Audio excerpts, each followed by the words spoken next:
Hello students, how are you? I think you all are fine and healthy. Stay safe at your home. Now हमारी आज की video है worksheet number 25 पर maths class 9th in English medium. नया topic चल रहा है।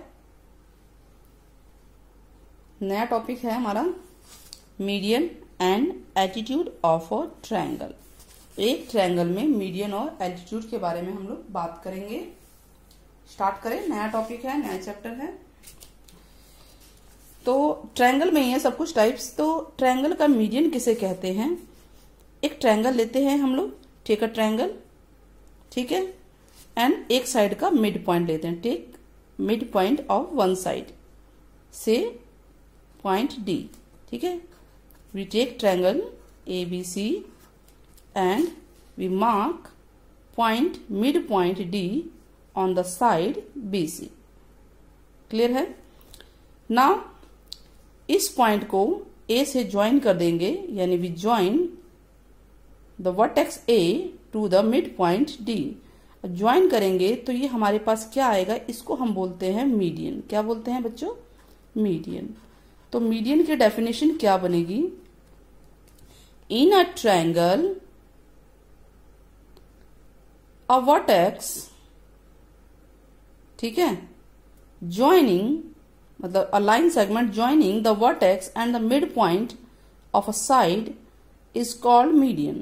Means एक ट्रायंगल में एक वर्टेक्स है और किसी साइड के मिड पॉइंट को ज्वाइन करा रहे हैं, तो जो लाइन सेगमेंट बनेगा उसे मीडियन कहते हैं। क्लियर हो गया? तो एक ट्रायंगल में मीडियन कितने हो सकते हैं? चलिए स्टार्ट करते हैं। कितने वर्टेक्स हैं? 3 हैं। एक वर्टेक्स से एक मीडियन बना, तो दूसरे वर्टेक्स से इसके अपोजिट साइड पे ये मिड पॉइंट हमने निकाल लिया और ये मीडियन बन गया। इसका नेम दे देते हैं, we name it E। Therefore BE is median and remember AE is equal to EC because E is the mid point of AC। ठीक है, क्लियर? नाउ अब यहां से आप मिड पॉइंट लीजिए, इसका मिड पॉइंट लीजिए and join it to the point C। ठीक है, ये ABC है और इसका नाम दे देते हैं F, अनदर मीडियन। ठीक है, और ये सारे किसी एक ही पॉइंट पे मिल रहे हैं और उस पॉइंट को हम कहते हैं सेंट्रॉइड। क्या कहते हैं? सेंट्रॉइड। ठीक है, तो a triangle has maximum 3 medians because it has maximum 3 vertex and 3 midpoints। आप आएंगे 3 साइड से, तो maximum 3 medians होंगे और all the medians are intersecting at a common point जिसको हम बोलते हैं सेंट्रॉइड। ठीक है, now brain teaser. Brain teaser means कि आपको अपना दिमाग लगा के सोचना है कि हमने इसमें सारा आपको बताया हुई है, आंसर बताना है आपको। Find out whether the median of A triangle is always inside और आउटसाइड द ट्रायंगल। इनसाइड और आउटसाइड, मीडियन क्या इनसाइड होता है या आउटसाइड? तो हम देखते हैं कि एक पॉइंट का जो वर्टेक्स है, ट्रायंगल का वर्टेक्स है, वो किसी साइड के मिड पॉइंट को ही ज्वाइन कर रहा है और ज्वाइन तो वो अंदर ही करेगा, इनसाइड ही करेगा। अनदर मीडियन देख रहे हैं, वो भी इनसाइड है। अनदर मीडियन देख रहे हैं, वो भी इनसाइड है। तो आप आंसर बताइए, क्या होगा? बताइए। यस, सही आपने कैच किया कि median is always inside of a triangle. ठीक है, always inside of a triangle. Now do 3 medians of a triangle intersect at a same point और डिफरेंट पॉइंट? आप बताइए कि मीडियन के सेम पॉइंट पे इंटरसेक्ट कर रहे हैं, डिफरेंट पॉइंट पे? आप खुद देखेंगे, हमने ये करके देखा कि तीनों मीडियन एक पॉइंट पे इंटरसेक्ट कर रहे हैं, तो इसका आंसर क्या होगा? सेम पॉइंट पे। ठीक है, now name the point where all the medians of a triangle intersect. क्या नाम है उस पॉइंट का? सेंट्रॉइड। उसको क्या बोलते हैं हम? सेंट्रॉइड। क्लियर हुआ ये? और इसको आपको अब लिखना है, हमने आपकी हेल्प कर दी है।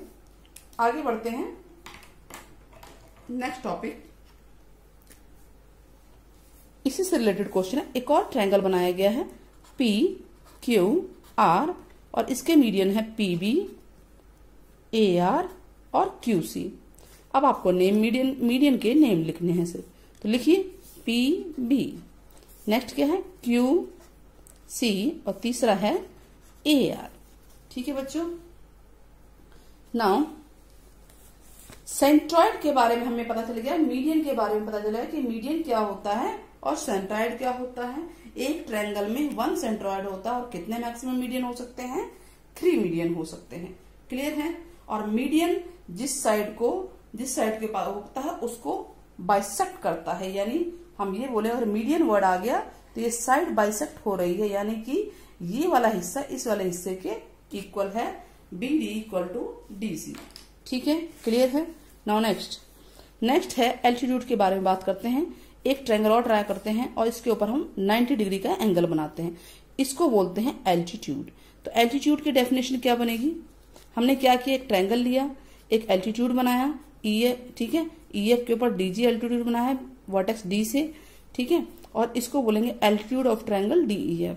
यानी a line passing through a vertex of a triangle, एक ट्रायंगल में एक लाइन किसी वर्टेक्स से पास हो रही है और वो परपेंडिकुलर है अपोजिट साइड के, तो उसको हम बोलते हैं एल्टीट्यूड ऑफ अ ट्रायंगल। किसी भी ट्रायंगल का वो एल्टीट्यूड है। क्लियर हुआ ये। चलिए, तो अब ये बताइए कि एल्टीट्यूड कितने हो सकते हैं। How many maximum number of altitude, जितने वर्टेक्स हैं आपके ट्रायंगल में, कितने वर्टेक्स हैं, 3 है ना, तो एक से एक एल्टीट्यूड आया तो दूसरे से भी आ जाएगा एल्टीट्यूड 90 डिग्री का। ठीक है जी, है H दे देते हैं, तीसरे से भी एल्टीट्यूड आ जाएगा, I हो जाएगा, तो ये 3 एल्टीट्यूड आ गए। तो कितने हो सकते हैं, ब्रेन टीचर बताइए। टोटल 3 एल्टीट्यूड हो सकते हैं। ठीक है। Now name the point where all the altitude, जहां पे ये मिलते हैं उस पॉइंट का नाम क्या है, उस पॉइंट को हम बोलते हैं ऑर्थो सेंटर। क्या बोलते हैं, ऑर्थो सेंटर। ठीक है, मीन्स परपेंडिकुलर सेंटर, यानी वो सेंटर, वो पॉइंट जहां पे सारे एल्टीट्यूड मिलते हैं, एक दूसरे को इंटरसेक्ट करते हुए जाते हैं। क्लियर हो गया। 2 बातें, एक हमारा सेंट्रॉइड आया था, सेंट्रॉइड, और दूसरा ऑर्थो सेंटर। मीडियन और परपेंडिकुलर में डिफरेंस क्या है, perpendicular is always 90 degree but median may और may not be of 90 degree. ये जरूरी नहीं है कि 90 डिग्री हो या हो। इसकी एक खासियत है कि जिस भी साइड पे होगा उसको 2 पार्ट में डिवाइड करेगा, बट परपेंडिकुलर जरूरी नहीं है कि दूसरी साइड को 2 पार्ट में डिवाइड कर रहा हो।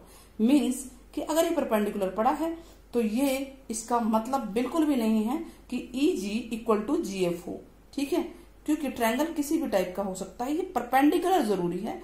इसमें एक कंडीशन जरूरी है कि वह है परपेंडिकुलर। क्लियर है। नाउ नेक्स्ट, अब आपको एल्टीट्यूड के नाम बताने। इस ट्रायंगल में ट्रायंगल है तो हम एल्टीट्यूड देख रहे हैं, एक QC है, एक PB है और एक R है, AR है। तो हम एल्टीट्यूड के नाम लिखेंगे PB, QC और AR। ठीक है, ये PB है, ये 90 डिग्री है, QC 90 बनाना है इस तरह से, और ये है, इसको आप पूरा भी बना सकते हैं, एक तरफ भी बना सकते हैं। ठीक है, इतना क्लियर हो गया। वर्कशीट पूरी देख लीजिए, आई थिंक आपको समझ में आ गया होगा यहाँ तक। मतलब इसका सारा मैंने रिवाइज भी करा दिया इसी समय। और नाउ नेक्स्ट क्या है, क्वेश्चन है, इसको मैंने ऑलरेडी ड्रॉ कर लिया है। क्वेश्चन क्या है, ड्रॉ ट्रायंगल। एक ट्रायंगल ड्रॉ कीजिए और 3 मीडियन बनाइए। अभी तो आपने किए हैं, बहुत सारे एग्जांपल किए आपने। एक ट्रायंगल ड्रॉ किया ना, यहाँ पे ड्रॉ है ना, तो बस ऐसा ही एक ट्रायंगल ड्रॉ कर लिया हमने। ट्रायंगल ABC ड्रॉ कर लिया, ठीक है, और 3 मीडियन बना दिए। मीडियन का मतलब ये साइड इसके इक्वल है और ये वाली साइड इसके इक्वल है और ये वाली साइड इसके इक्वल है। 3 लाइन का मतलब है कि ये इसी के इक्वल है, किसी और के नहीं।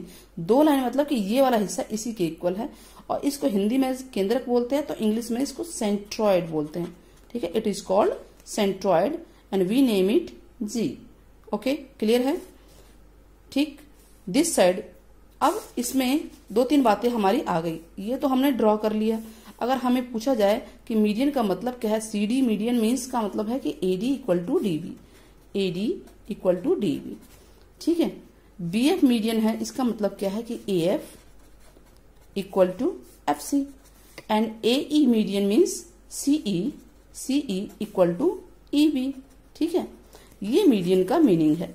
मीडियन मीन्स ये है कि जिस साइड पे भी मीडियन होगा वो साइड 2 हिस्सों में बाइसेक्ट हो जाएगी। ये क्लियर है। ठीक है, नाउ परपेंडिकुलर का भी हमने ड्रॉ किया है ये, ऑलरेडी है, इसको ऑर्थो सेंटर बोलते हैं ना, ऑर्थो सेंटर, जो कि हमने ऊपर भी लिखा है, ये लिखा हुआ है क्लियरली। ठीक, तो आपको एक ट्रायंगल ड्रॉ करना है और 3 एल्टीट्यूड बनाने हैं। तो हमने एक ट्रायंगल ड्रॉ कर दिया, ये एक एल्टीट्यूड 90 का बना दिया, ये वाला एल्टीट्यूड 90 का है और ये भी 90 का, और ये एक पॉइंट में मिल रहे हैं और इस पॉइंट का नाम है ऑर्थो सेंटर। ठीक है, अब दोनों में डिफरेंस क्या है ये बताइए, दोनों में डिफरेंस क्या है। आप देखेंगे मीडियन में आप देख रहे हैं कि साइड को बाइसेक्ट कर रहे हैं, लेकिन इसमें क्या है, ये 90 डिग्री पे पड़ रहा है, यानी कि AD परपेंडिकुलर है BC पे और CF परपेंडिकुलर है AB पे और BE परपेंडिकुलर है AC पे, सॉरी परपेंडिकुलर बना है ये AC पे। ठीक है, क्लियर हो गया ये। तो क्या आपके दिमाग में ये बात भी आ रही है कि BD इक्वल टू DC है इस कंडीशन में? नो, अगर आपके दिमाग में ये बात आ रही है तो it is not true that BD is equal to DC because D is not the mid point of DC। Clear, here D is the midpoint of AB but here D is not midpoint of BC। ये हो भी सकता है, it may be, may or may not be midpoint। ठीक है, इसकी main condition क्या है कि इसमें ये परपेंडिकुलर मीन्स 90 डिग्री होना जरूरी है और इसमें मेन कंडीशन ये है कि बाइसेक्ट करे मीन्स कि ये साइड इक्वल होनी जरूरी है, ये वाला पार्ट इस वाले पार्ट के इक्वल होना जरूरी है। ठीक, वैसे ये पार्ट इसके इक्वल होना जरूरी है। क्लियर हो गया आपको? इस तरह से हमारी जो ये वर्कशीट पूरी होती है। ठीक है, कंस्ट्रक्शन आप ऐसे ही कंस्ट्रक्ट कर देंगे, 2 ट्रायंगल कोई से भी बनाएंगे और इसमें आप सेंट्रोइड दिखाएंगे, इसमें आप ऑर्थो सेंटर दिखाएंगे, बस 3 मीडियन 3 एल्टीट्यूड दिखा देंगे, काम खत्म है और आपकी वर्कशीट पूरी होती है। बच्चों अगर वीडियो पसंद आए तो प्लीज चैनल को सब्सक्राइब जरूर करें और अपने दोस्तों में फ्रेंड्स में ज्यादा से ज्यादा शेयर करें ताकि हम आपके लिए और अच्छी इंटरेस्टिंग चीजें लेके आए। टिल देन बच्चों, take care, bye bye, have a nice day.